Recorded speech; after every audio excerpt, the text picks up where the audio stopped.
안녕하세요. 목적이 이끄는 치과 원치윤 원장입니다. 오늘 제 임상 경험을 나눌 수 있는 이 좋은 자리를 마련해 주신 위드웰 임플란트 회사에 감사 인사드립니다. 그리고 귀한 시간 이 강의를 시청해 주고 계시는 여러 동료 치과의사 선생님들께 감사 인사 올립니다. 짧은 시간이지만 제가 그동안 생각하고 실수를 했던 경험들이 여러 선생님들에게 작은 도움이 되기를 바랍니다. 강의는 1부와 2부 각각 50분씩 진행할 예정입니다. 여러 선생님들께서 강의 도중 Q&A를 보내주시면 취합하고 나중에 답변 드릴 시간을 갖도록 하겠습니다. 먼저 1부에서는 웰락 임플란트의 기본 개념에 대해서 생각해 보겠습니다. 여러 선생님들께서 잘 아시는 바와 같이 현재 사용되고 있는 대부분의 임플란트가 과거 브레네막, ITI 스트로만, 아스트라와 같은 초기 선구자 모델에서 응용 발전되어진 것처럼 웰락 임플란트 역시 그 역사의 여러 뿌리 중 하나인 바이콘 임플란트가 기초 디자인이 되어서 이제 출발하게 되었습니다. 바이콘 임플란트를 간단히 살펴보면 크게 중요한 구조가 4가지가 있는데, 첫째, 1.5도 락킹 테이퍼 커넥션으로 되어 있고, 그래서 픽스처와 어버트먼트가 360도 회전하는 연결 방식을 갖고 있습니다. 둘째, 슬로핑 숄더가 있으며, 셋째, 픽스처가 스크루 스레드가 아닌 핀 타입의 마크로 스트럭처를 갖고 있으며, 넷째, 마이크로 스트럭처는 HA 코팅이라는 것입니다. 오늘 제 강의에서 이상의 구조를 가진 임플란트를 웰락 임플란트 혹은 락킹 테이퍼 임플란트라고 부르겠습니다. 오늘 강의에서 제가 설명드리고자 하는 가장 큰 목적은 임플란트를 어떻게 해야 되느냐 하는 기본적인 내용보다도 임플란트를 어떻게 하면 더 잘하고 또 어떤 임플란트를 써야 좀 더 자연치아처럼 편하고 오래 쓸 거냐 하는 것입니다. 저는 오늘 저희 치과 의사들이 목표로 하는 이런 결과가 락킹 테이퍼 구조를 갖고 있는 웰락 임플란트로 가능하다는 것을 제 임상 케이스에서 보여드리고자 합니다.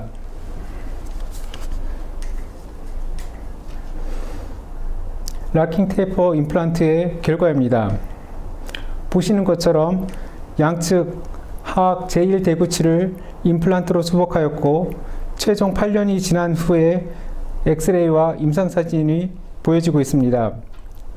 임플란트 주변의 연조직도 건강해 보이고 뼈에서도 아무 변화가 없습니다. 임플란트 결과를 평가하는 항목은 여러 가지가 있습니다. 환자가 편안하게 식사를 하고, 그리고 불편감이 없고 통증이나 출혈, 부종 같은 염증이 없어야 되는 것은 기본이며, 엑스레이에서 뼈, 특히 크리스탈 본에 변화가 없는 것은 굉장히 중요합니다. 심미적으로 자연스럽고 보기 좋다면 기능적으로도 문제가 없는 경우가 많습니다. 모양과 기능은 서로 연관되어 있습니다.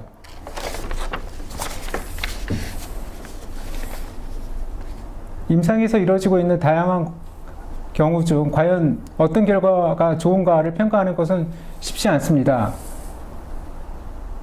결과만을 놓고 볼 때 절대 기준이 있습니다. 성공을 넘어서는 뛰어난 결과를 얻기 위해서는 자연치아와 가장 비슷한 심미성, 안전성을 얻어야 되는 것입니다. 이러한 결과를 얻기 위해서는 처음 치료 계획 설정부터 시작을 해야 된다고 생각합니다.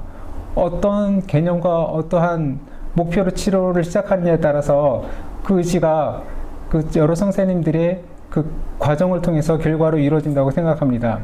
그렇지만 아무리 이상을 갖고 의지를 갖고 있다 하더라도 그 제품 자체가 그 목표를 달성하는 데 도움이 되지 않는다고 하면은 그 결과를 얻을 수 없습니다. 웰락 임플란트는 가장 지금 현재로서는 이상적인 결과를 드릴 수 있는 구조를 갖고 있고, 그렇다고 하면 이 제품을 가지고 어떻게 시술을 하여야 되는가 하는 부분에서 제가 말씀을 드리고자 합니다.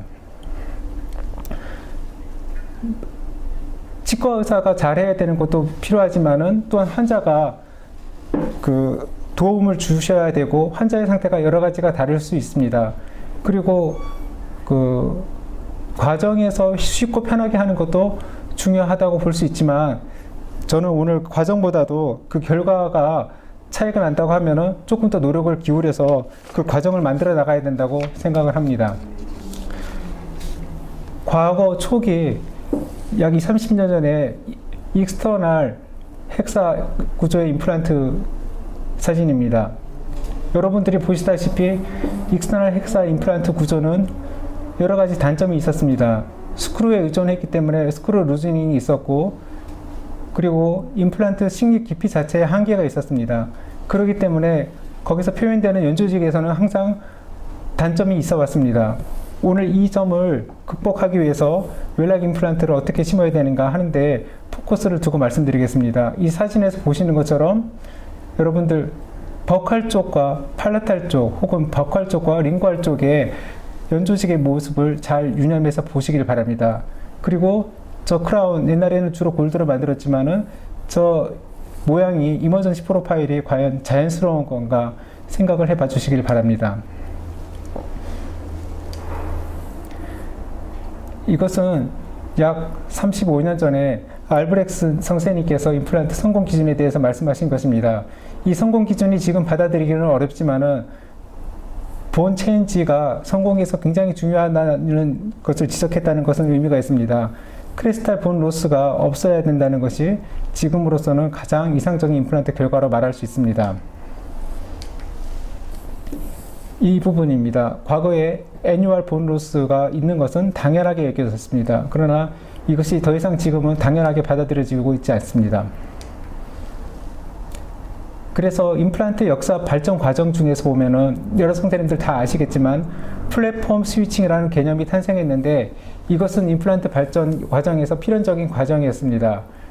그리고 이것을 극복하기 위해서 임플란트 디자인이 발전이 있었고 임플란트를 어떻게 어디다가 심어야 되는가 이런 점에서 개념의 발전이 있었습니다. 그리고 그 모든 것이 표현되는 것이 잇몸에서 표현이 되기 때문에 뼈랑 임플란트랑 골유착이 잘 이루어지는 것 이상으로 연조직을 얼마나 안전적으로 만들 수 있느냐 하는 것은 지금 임플란트에서 가장 중요한 부분으로 대두되고 있습니다.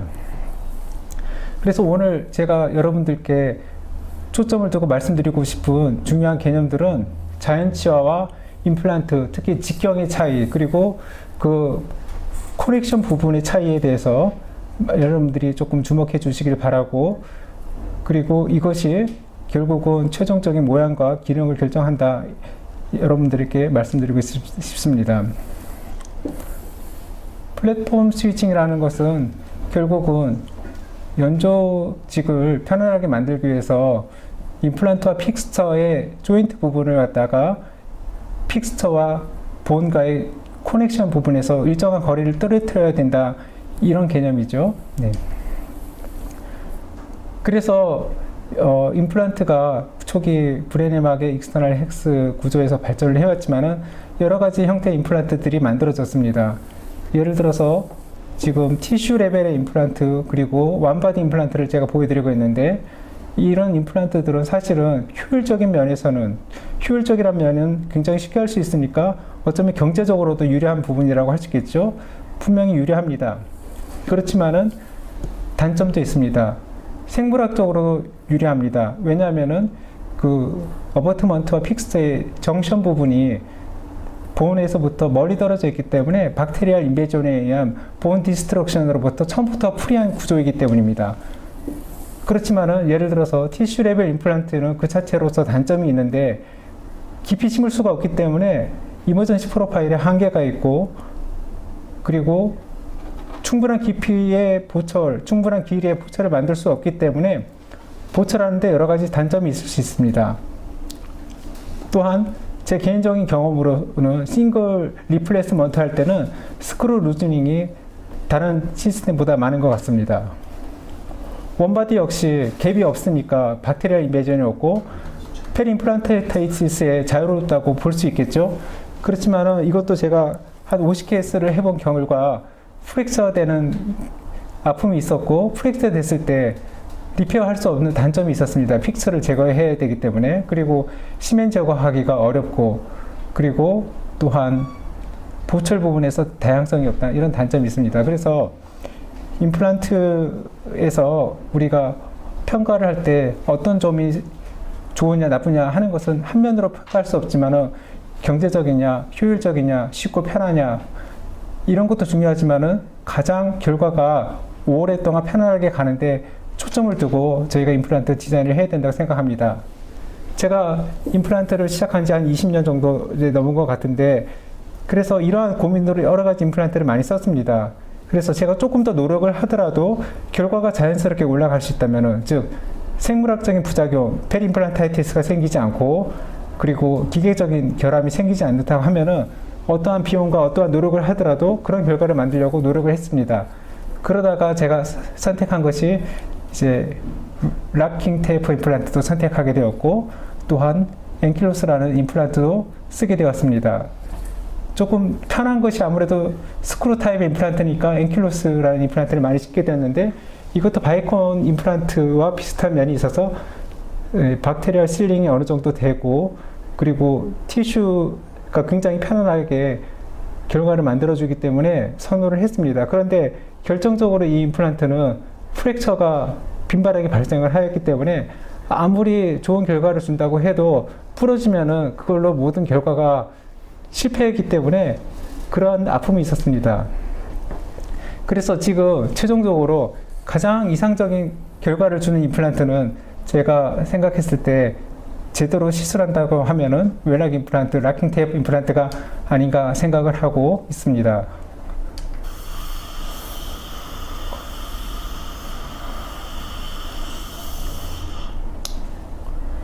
어떤 임플란트가 가장 좋을까? 기준이 여러 가지라고 말했지만은 일단 모양이 자연스럽고 예뻐야 된다고 생각합니다. 과거에는 전치부에서 주로 심미적인 임플란트를 추구를 했지만은 이제는 구치부에서도 자연체와 같이 심미적인 결과가 나와야 된다고 생각합니다.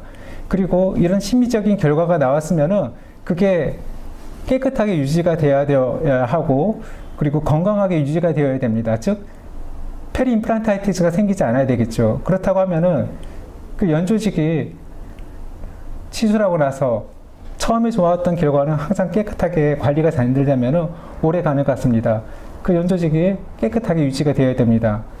지금 보여드린 것처럼 임플란트 주변 연조직이 펌하고 컨시스턴트 해가지고 전혀 어떠한 외부 환경에 있어도 요동하지 않고 움직이지 않는 이런 모습을 볼 수가 있습니다. 자, 제가 오늘 1부에서는 이러한 개념적인 걸 주로 설명을 드리고 2부에서는 제가 시술했던 경험들을 보여드릴 것입니다. 저는 임상가이기 때문에 스터디나 연구에 집중할 시간이 없고 임상적인 결과를 여러분들에게 말씀드릴 수밖에 없습니다. 제가 해오면서 과연 제가 했던 결과가 맞느냐 동물 실험 같은 걸로 입증할 수 있었던 건 아니지만은 제 결과가 항상 성실하게 시술을 해왔으면은 좋은 결과를 보고 있다고 하면은 아 이것은 여러분들에게 권유를 해드릴 수 있겠구나 이런 생각이 들었습니다. 그래서 지금 이제 계속 설명드릴 내용이 있지만은 이런 결과를 얻으려면은 웰락 같은 락킹 테이프 임플란트를 심어야 되고 충분한 길이의 임플란트를 충분한 깊이에다가 심어야 된다 하는 것입니다. 충분한 깊이가 굉장히 중요합니다. 이 엑스레이를 여러 번 선생님들 보신다고 하면은 아마 그런 생각도 들 것입니다. 조금 깊이 심은 거 아니야? 자, 그런 부분에 대해서 이제 계속 말씀을 드리도록 하겠습니다. 깊이 심었을 때 이제 가장 오해가 되는 부분은 우리가 자연치아에서처럼 치주낭과 연관되어서 생각하여서 이것은 박테리얼 인베이전이 잘 되고 인플라메이션, 임플란타이티스가 잘 생기는 구조 아니야? 이런 선입견이 있을 것 같은데 제가 그동안 쭉 해왔던 경험에서 그리고 또 공부를 해왔던 바로 의하면은 그것이 저희가 갖고 있던 잘못된 개념이다 이런 것을 오늘 말씀드리고자 합니다. 2006년에 심은 임플란트가 2018년에도 똑같은 본 레벨을 보여주고 있고 임상적으로도 동일한 결과를 지켜주고 있습니다. 그래서 이런 이상적인 임플란트의 목표가 웰락 임플란트의 어떠한 특징 때문에 가능한가 한번 생각을 해봐야 되겠는데 일단은 박테리얼 실링이 이루어지는 구조입니다. 그렇기 때문에 아무리 깊이 심어도 박테리얼 인베이전으로 인한 조인트 갭의 문제는 발생하고 있지 않습니다. 두 번째, 슬로핑 숄더가 있기 때문에 슬로핑 숄더라는 것은 그 위에 본이 자랄 수 있는 것을 처음부터 허용하는 구조이기 때문에 이 구조적인 차이로 인하여서 락킹 테이퍼 임플란트, 웰락 임플란트는 조금 깊이 심을 수 있고 깊이 심어야만 조금 얻을 수 있는 장점을 충분히 얻을 수 있습니다. 그래서 결국은 자연차와 비슷하게 신미성, 안정성, 그리고 그 결과로서 제로폼 로스를 달성할 수 있다라는 것입니다.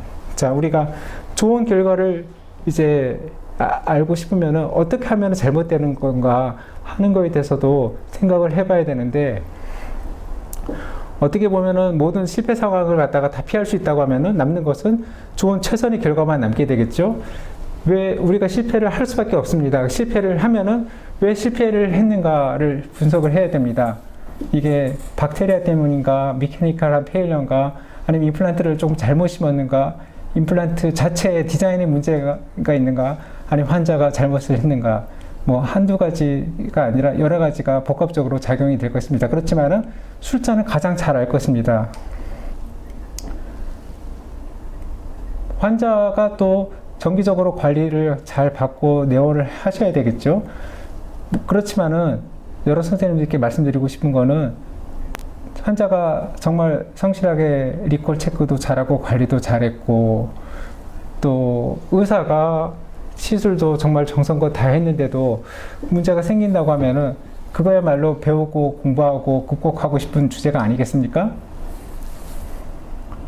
다시 똑같은 말씀 반복이지만은, 임플란트를 좋은 개념을 가지고 잘 심었다고 하면은 최악의 상황들은 생기지 않아야 됩니다. 처음에 예쁘게 튼튼하게 심었던 결과가 튼튼하게 오래되려고 하면은 부러지지 않아야 되고, 미케니컬한 페일러가 생기지 말아야 되고, 페리임플란타이티스처럼 바이올로직한 컴플리케이션이 생기지 않아야 됩니다. 자, 지금 이러한 결과를 얻는 데 있어서 제가 이제 인터메디어리 존 아니면은 트랜지트 존, 뭐 이런 중간지대, 이런 용어를 사용할 것입니다. 사실 임플란트 파트를 나눠서 보면은 뼈에 심기는 부분이 있고, 그리고 기공 과정으로 호처로 표현이 되는 부분이 있습니다. 그 중간 부분이 사실은 가장 중요하다고 생각합니다. 그 중간 부분에 대해서는 여러 선생님들이 얼마나 관심을 갖고 디자인을 하고 있는지요. 이 부분이 임플란트에서 가장 핵심적인 부분이 아닌가 이렇게 생각합니다. 가장 초기에는 우리가 뼈에 관심을 많이 두었습니다. 뼈랑 잘 붙는 거에 신경을 많이 썼습니다. 뼈랑만 붙으면 다 끝난다고 생각했습니다. 그런데 그것은 기본입니다. 그 기본을 넘어서 이제는 그 중간 부분을 어떻게 우리가 해석을 하고 어떻게 다뤄야 되는지, 그 부분을 잘 생각을 해야 될 것 같습니다. 자, 요 슬라이드에 있는 내용을 차분히 잘 살펴보겠습니다. 우리가 임플란트를 심을 때 특히 이제 전치부나 소구치를 보십시오. 임플란트 위치를 어떻게 결정을 할까요? 전치부에서는 인접치의 CJ보다 3mm 정도 하방에 심어야 그 자연스러운 임플란트를 결과를 만들 수 있다고 생각합니다. 그러면서 그 인접치와 공유하고 있는 셉탈본은 건드리지 않습니다. 그러면서도 그 셉탈본이 스테이블하게 유지가 되고 임플란트가 잘 유지된다는 것을 볼 수 있습니다. 그런데 협설 측에서는 어떨까요? 협설 측에서는 가능하면 우리가 포켓을 만들지 말아야 된다, 이런 개념으로 깊이 심는 것에 조금 주저하게 됩니다. 그렇지만은 근원심에서는 이미 우리가 셉탈본을 보호하고 인접치아의 CEJ보다 조금 깊이 심으려고 조금 전통적인 개념으로는 조금 깊이 심어져 있는 것처럼 평면 엑스레이에서 보여지고 있는데, 왜 협설 측으로는 그런 생각을 안 하게 될까요? 저는 동일한 기준을 적용을 해야 된다고 생각을 합니다. 자, 임플란트 깊이 식립을 할 때 생각해야 될 요소가 여러 가지가 있는데, 이 엑스레이도 여러분들 잘 봐주시길 바랍니다. 2013년도에 심었고 2020년도에 하악 우측에 임플란트 심은 것을 보시면은 본 레벨이 변화가 없습니다. 그리고 지금 우측 하악의 소구치는 조금 깊이 심은 것처럼 보이고 있습니다.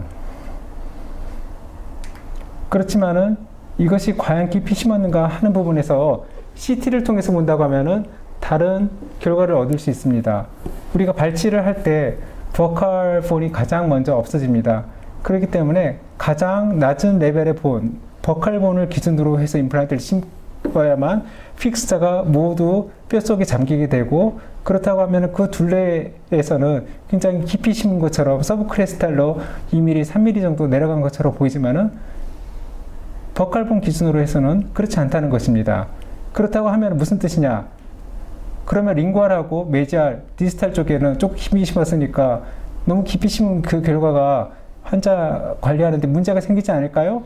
이런 질문을 할 수가 있는데 그렇지 않다라는 것입니다.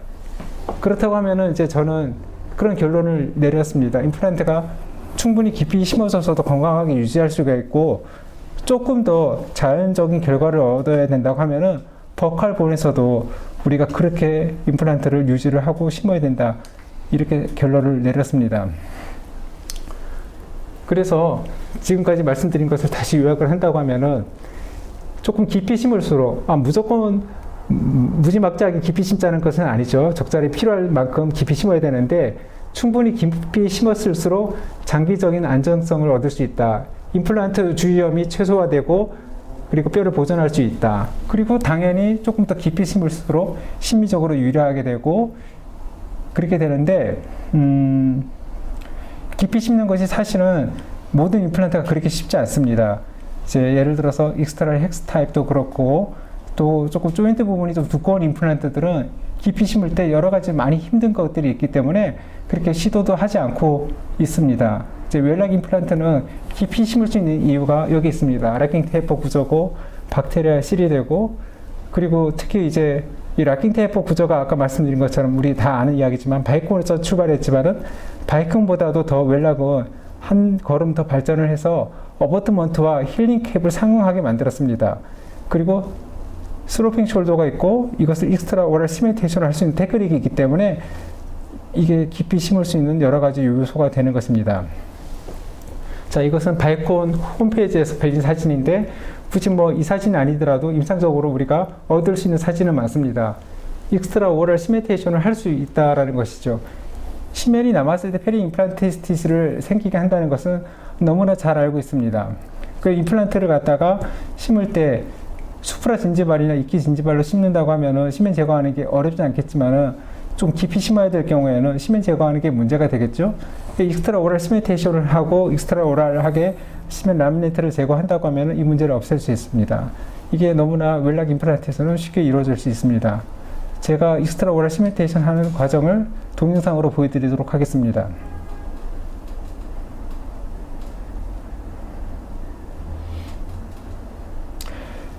그 과거에는 보철을 골드와 PFM을 주로 썼습니다. 그러나 이제 지르코니아가 보철의 주류가 되었고 지금은 많이 극복되었지만은 지르코니아 보철에서 단점은 다른 골드나 PFM보다도 시멘테이션에서 좀 약하다는 것입니다. 그래서 필수 불가결하게 레진 시멘을 쓸 수밖에 없고, 레진 시멘은 굉장히 스티키하고 또 트랜스루선트하기 때문에 이게 구강 내에서 깊이 심겨져서 제거를 한다고 하면은 시멘 제거하기가 굉장히 어렵습니다. 그래서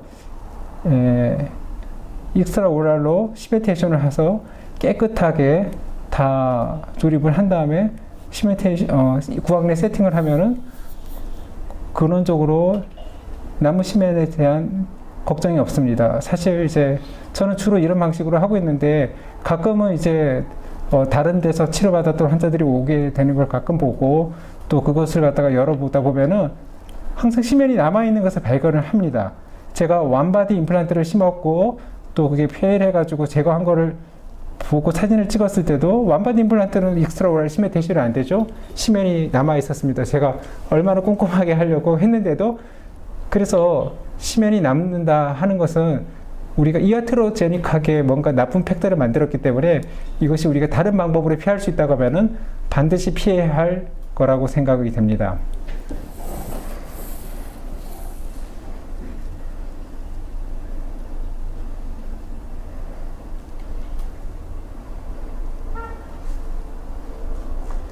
뭐 여러 선생님들도 이미 이 방법에 익숙하실 거고 또 하다 보면은 좀 어려운 방법이 아닙니다.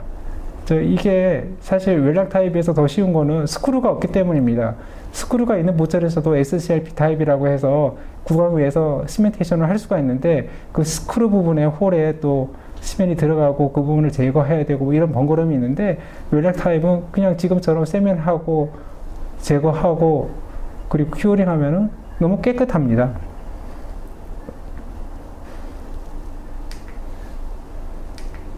자, 그렇게 해서 만들어진 과정과 결과입니다.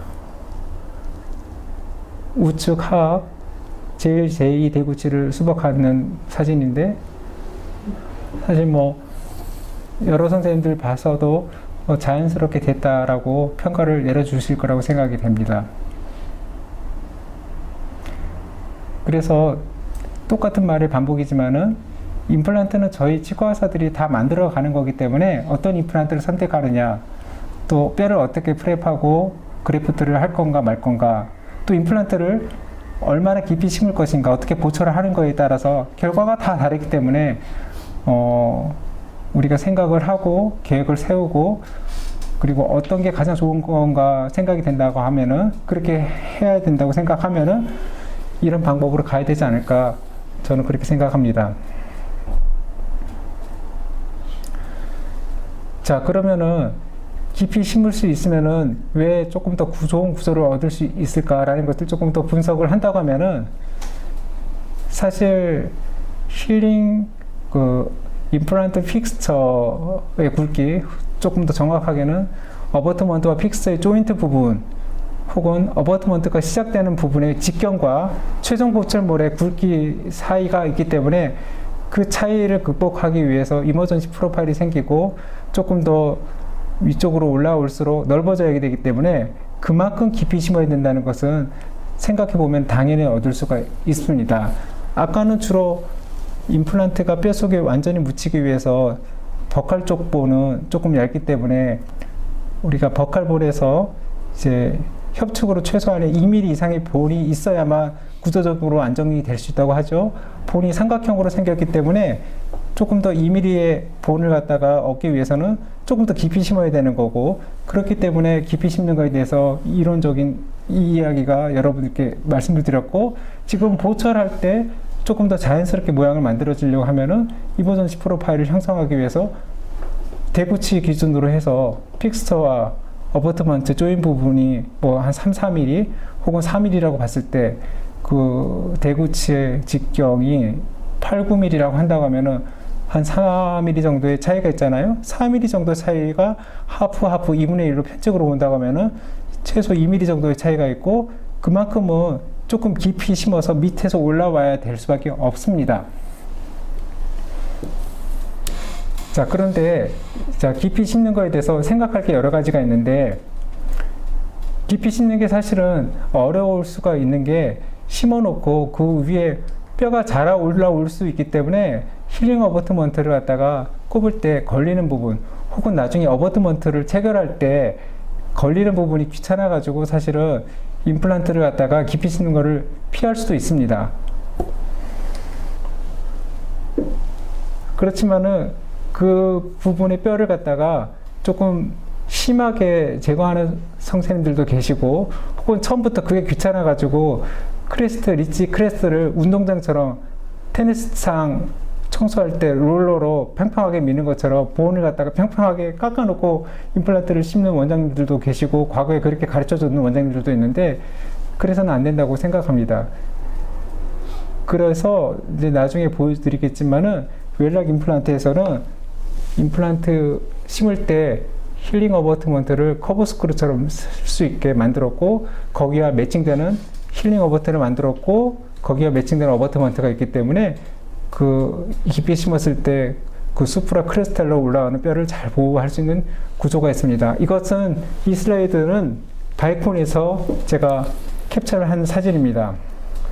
슬로핑 숄더가 있기 때문에 임플란트가 깊이 심어야 된다고 하는 거는 슬로핑 숄더 위에 뼈가 찰 수 있다는 것과 똑같은 말입니다. 그러니까 슬로핑 숄더가 있는 것만큼 임플란트는 깊이 심을 수밖에 없는 게 처음부터 만들어진 구조고, 그게 있기 때문에 그 외 연조직을 우리가 보존을 할 수가 있고 조금 더 자연스러운 결과를 만들 수 있다는 것입니다.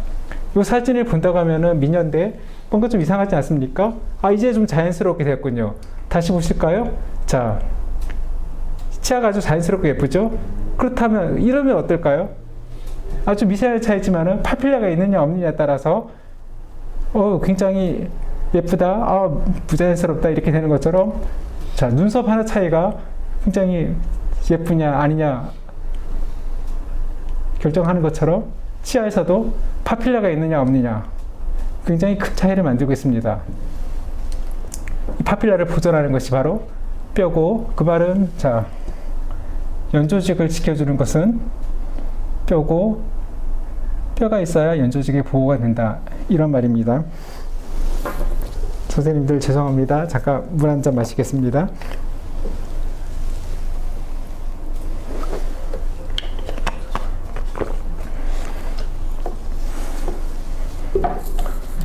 자, 선생님들 이 사진을 보시면 이제 아실 것입니다. 버칼 쪽에 임플란트가 충분히 깊이 심어졌고 버칼 쪽에 픽서 위에 본이 있습니다.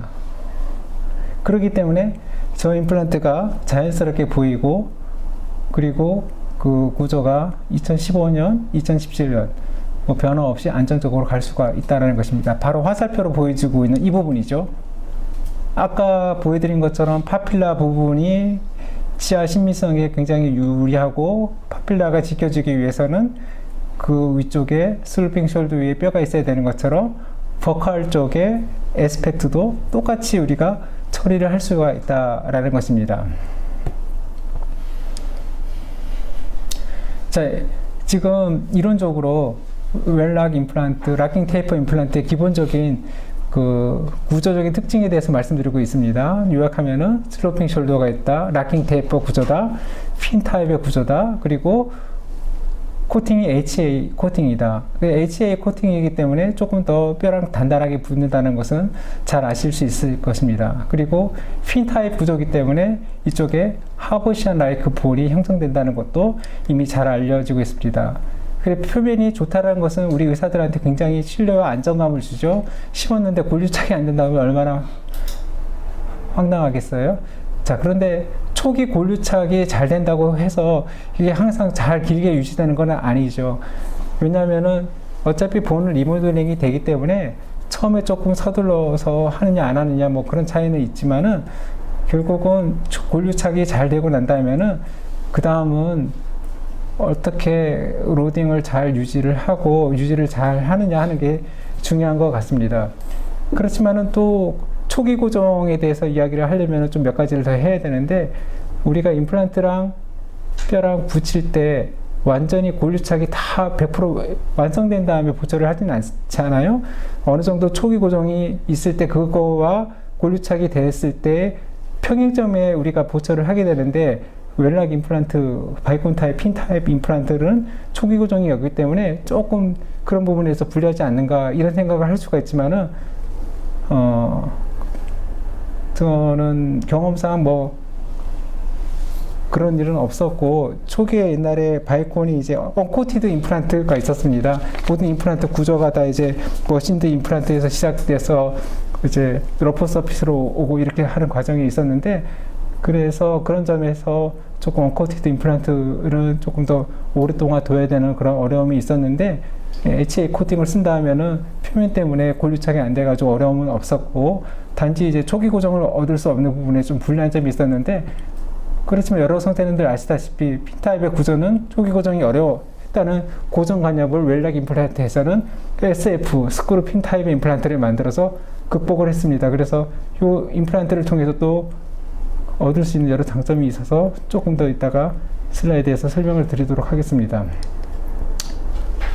이제 또 바이콘 임플란트 혹은 웰락 타입, 핀 타입, 락킹 테이퍼 임플란트에서 강조하는 것 중에 하나는 숏 임플란트를 써도 장기적인 결과가 괜찮다라는 것입니다. 숏 임플란트를 썼을 때 여러 가지 장점이 있겠죠. 본 그래프트를 피할 수 있고, 조금 더 위험성을 피할 수 있고, 간단하게 할 수가 있기 때문에 결과가 똑같다 하면은 숏 임플란트를 쓰는 게 좋겠죠. 그래서 숏 임플란트가 왜 웰락 타입에서는 가능한가? 마크로 스트럭처가 핀 타입이기 때문에 조금 구조적으로 안정성을 준다 하고 있고, 조금 이제 다이아미터 표면적이 조금 더 일반 임플란트 스레드 타입 임플란트보다 많기 때문에 그런 점도 기여를 하고 있는 것 같습니다. 그리고 사실 이건 제 통계를 낸 건데요. 제가 이 강의를 준비하면서 제가 심었던 케이스 웰락 혹은 바이콘 혹은 핀 타입 임플란트 400케이스를 분석을 해서 과연 나는 어떤 사이즈를 주로 심었나를 봤습니다. 8mm 임플란트와 6mm 임플란트가 거의 뭐 80% 정도를 차지하고 있고 10mm 이상 임플란트는 한 20% 정도밖에 안 썼습니다. 그리고 굵기는 저는 조금 본 그래프들을 선호하는 편이라서 4.5, 5.0 사이즈를 주로 사용했던 것 같습니다. 자, 여기서 숏 임플란트가 어떤 게 몇 미리부터가 숏 임플란트라고 봐야 되냐 하는 게 있는데, 과거에는 이제 평균 10mm 정도가 그래도 평균이지, 옛날에 20년 전만 해도 10mm는 좀 짧은 거 아니야 이런 느낌도 받았습니다. 심을 수 있으면 13mm도 심고 뭐 11.5mm가 아마 20년 전에는 평균이 아니었나 이런 생각이 드는데 8mm는 짧아. 그래서 8mm부터 숏 임플란트라고 생각을 했습니다. 그런데 6mm 임플란트가 이제 나왔고 6mm 임플란트도 성공할 수 있다라고 이 바이콘 회사 락킹 테이프 임플란트 쓰는 원장님들 논문에서는 말하고 있습니다. 그럼 8mm는 지금 숏 임플란트라고 생각을 해야 될까요? 저는 평균적으로 제일 많이 쓰는 사이즈가 8mm 임플란트 같습니다.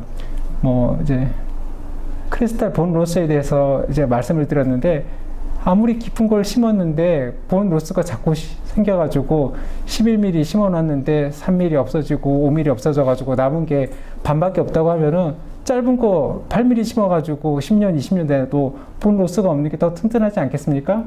자, 그래서 지금 저는 8mm를 주로 많이 쓰고 있고 6mm 임플란트를 써도 본 로스가 와가지고 뭐 실패했던 거, 그런 어려움 없었던 것 같습니다. 이게 바이콘 회사에서 제시하는 마크로 스크로처 때문에 숏 임플란트도 조금 더 강하다라는 걸 보여주고 있는 사진인데요.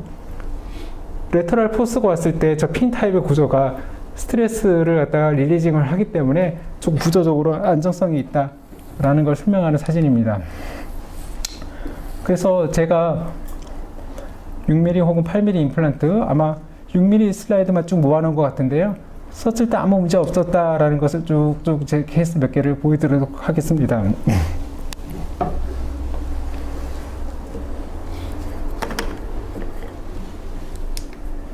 사진을 쭉 보시면은 이제 연도 2012년도, 2017년도 변화되시는 거 보면은 차이가 없는 걸 보면서 과연 뭐 경험이 제일 중요하지 않겠습니까? 에비던스가 있으니까.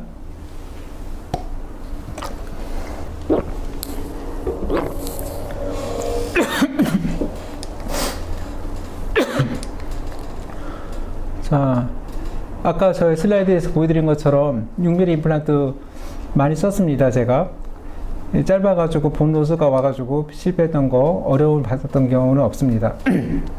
자, 그러면 죄송합니다. 그런 질문을 할 수도 있겠죠. 6mm 임플란트 써서 결과가 똑같으면 뭐하러 8mm 혹은 10mm를 심습니까? 이렇게 말할 수 있죠.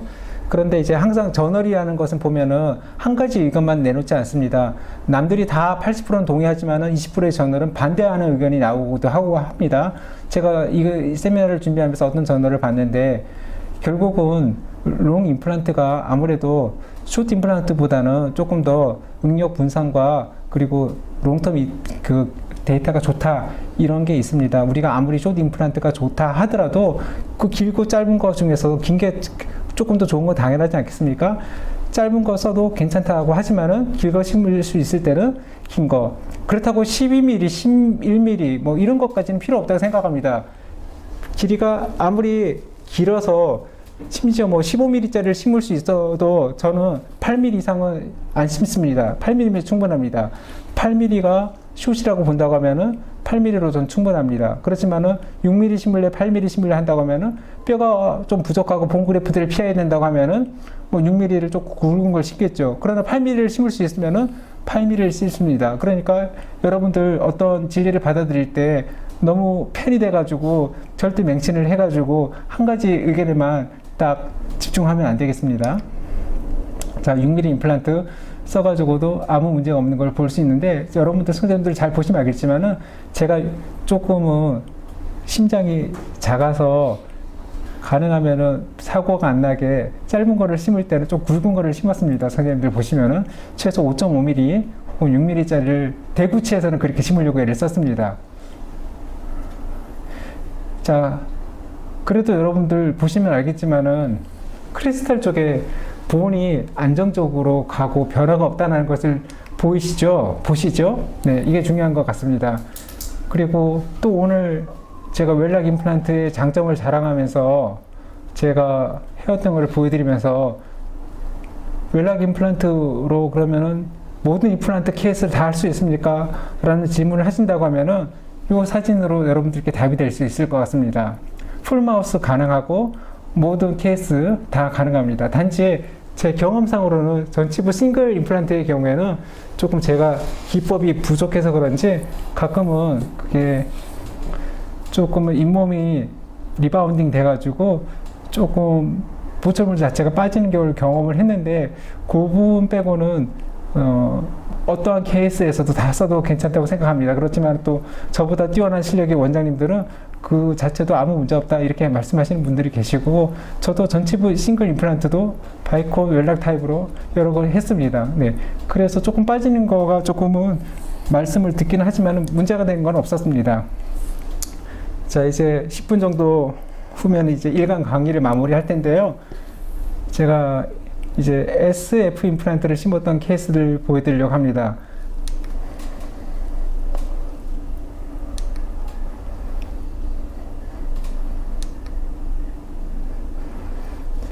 SF 임플란트를 심으면서 또한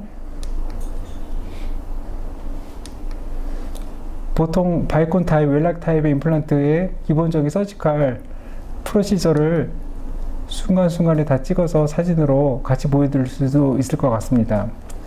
SF 임플란트는 그 초기 고정력을 주기 위해서 바이콘보다는 조금 다른 방법으로 심고 마운터도 있습니다. 이런 식으로.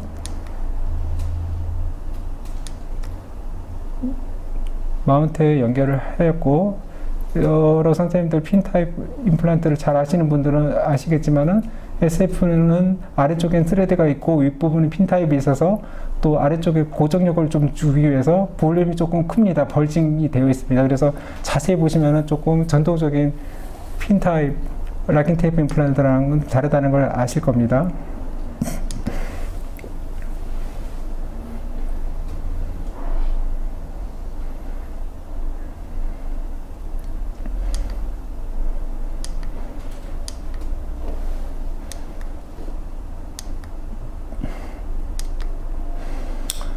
자, 전통적으로 이제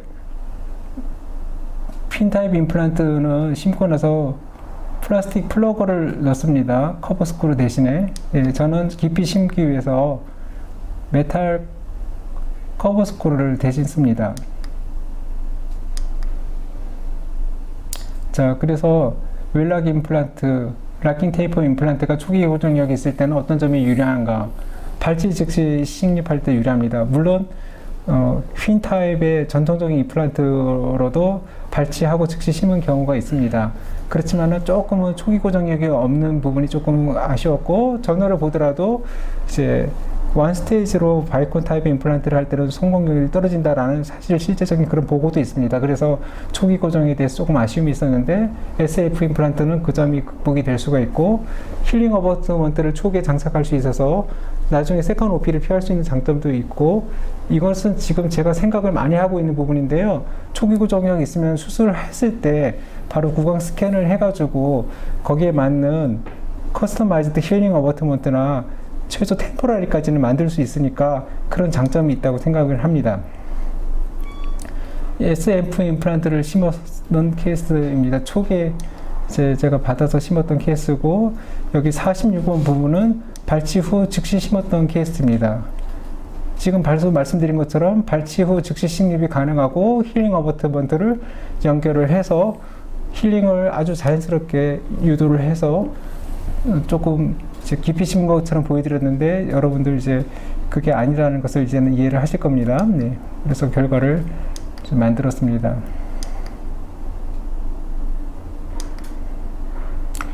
이제 또 하나만 이제 보여드리고 1강은 이제 마치려고 하는데요. 발콘 임플란트에 대해서 혹은 이제 웰락 임플란트에 대해서 조금 단점으로 부각되고 있는 것이 보철이 너무 단순하다, 한 가지밖에 없다, 이런 이제 말씀을 하시는데, 그리고 또한 리트러빌리티가 좀 부족하지 않느냐라는 점을 말씀하시는데, 컴포터블 어버트먼트라는 것을 최근에 제가 이제 웰락 임플란트, 위드웰 임플란트 회사에서 제공받았고 적절한 케이스에서 썼습니다. 그래서 리트러빌리티도 있고 보철하는데 조금 다양성을 좀 이런 장점을 봤던 케이스가 있어서 또 보여드리도록 하겠습니다. 그 기본 개념은 멀티 유니트 어버트먼트처럼 사용할 수가 있는 것이고, 락킹 테이퍼 구조를 외부 커넥션을 최종적으로는 익스터널 옥타 구조로 이제 전환을 해가지고 멀티플 케이스에 수복을 할 수 있도록 해서 리트러빌리티를 굉장히 편하게 했다는 것이 이 컨버터블 어버트먼트의 장점입니다. 자, 나이가 이분은 80세가 넘으신 어르신인데 이제 덴처를 오랫동안 하시다가 아드님이 틀니를 숨겼대요. 어머니 임플란트 하시라고. 그래서 임플란트 하러 오셔서 이제 제가 플랩리스로 힐링 어버트먼트를 연결을 하고 이제 임플란트를 8개를 심었고 보철을 해드렸는데요. 이제 서지컬 스텐트 만들고 이렇게 심어서 보철을 해드렸습니다. 그런데 전치부에 임플란트를 심었을 때 이제 PFM으로 만들었는데 깨져서 오셨어요.